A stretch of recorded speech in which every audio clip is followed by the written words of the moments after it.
السلام عليكم. لا تنسوا الاعجاب بالفيديو والاشتراك في القناة تشجيعا لنا لنستمر بنشر المزيد إن شاء الله.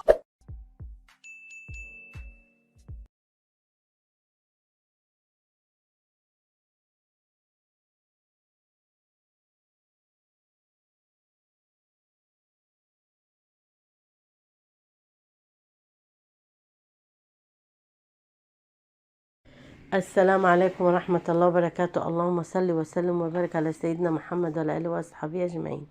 ازيكم يا حبايبي، عاملين ايه؟ صلوا على النبي. النهاردة هنتكلم عن رؤية الحنة في المنام.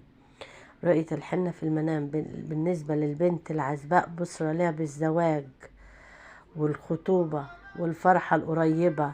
بالنسبة لو حطتها على شعرها، لو حنت شعرها أو حنت راسها بالحنة وشافت الحنة جميلة، ده دليل على سفر. لو هي لو مقدمة على سفر أو هتتجوز وهتسافر على طول.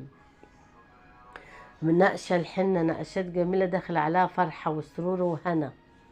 بالنسبة للولد الأعزب، لو شاف نفسه إن هو بيتحنى شعره أو لحيته، فده دل على إن هو تابع للسنة وإن هو عنده شخص كويس، فرح قريب له ومناسبة قريبة ورزق ومال وسرور وفرحة وسرور داخلة عليه. ده للأعزب.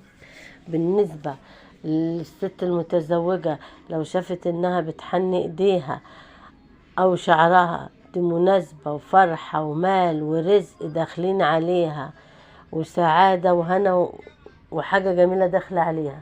بالنسبة للرجل المتزوج، لو شاف نفسه ان هو سابق محني شعره او دقنه، ده تابع للسنة وانتقاله من حال لحال، علو في شأنه، وظيفة في شغله، سعد وهنا داخلين عليه، مال ورزق داخلين عليه.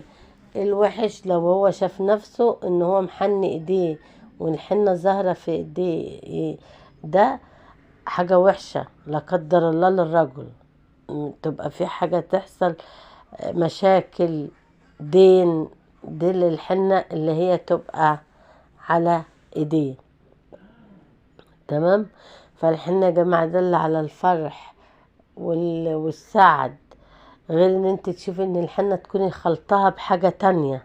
ده اختلاط الحنة ده تبقى اختلاط، يعني لو بنت عزباء شافت ان الحنة خلطها بحاجة تانية وصفرة في ايديها، يعني مصفرة كده، دليل على ندمها على الزواج ده او فشكلة الخطوبة او الزواج ده مش هيتم، ده لو شافتها في المنام.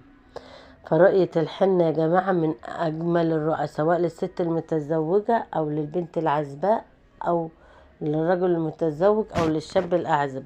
فدل على الحنة دل على الفرح والسعد والهنا، دل على المال، دل على الرزق، دل على الذرية.